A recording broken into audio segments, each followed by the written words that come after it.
श्री स्वामी समर्थ। आज आपण करणार आहे कॉर्न ओनियन पकोडा। त्याच्यासाठी लागणारे साहित्य स्वीट कॉर्न, बारीक चिरलेला कांदा, हिरवी मिरची, जिरे, आलं, लसूण, बडीशेप, कॉर्नफ्लोअर, डाळीचं पीठ, बारीक चिरलेली कोथिंबीर आणि मीठ। आता आपण हिरवी मिरची, लसूण आणि ते सगळं बारीक करून घेऊया मिक्सरला। आता सगळं साहित्य आपण एका बाउल मध्ये मिक्स करायला घेऊ।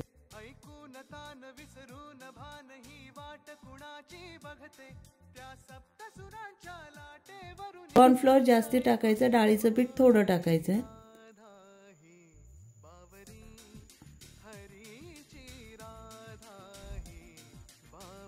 आता हे सगळं एकजीव करून घेऊया।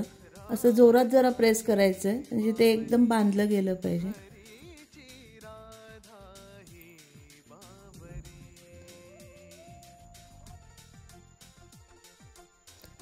थोडंसं पाणी टाकून मिक्स करायचं, जास्ती पाणी मिक्स नाही करायचं त्याच्यात।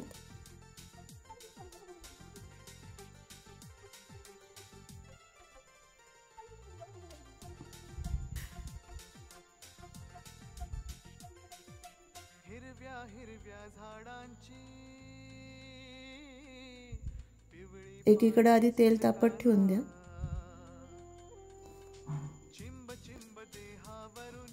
छोटे छोटे पकोडे टाकायला सुरुवात करा।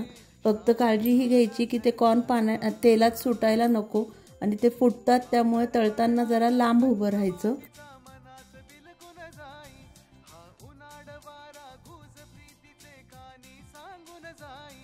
आता आपले कॉर्न पकोडे तयार झालेत, ते काढून घेऊया आणि सर्व करायला घेऊया। हे तुम्ही टोमॅटो सॉस किंवा पुदिन्याच्या चटणी सोबत सर्व करू शकता।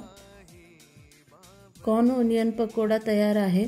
आवडलं तर नक्की ट्राय करून बघा, कमेंटमध्ये सांगा। चॅनलला सबस्क्राइब करा। Thank you.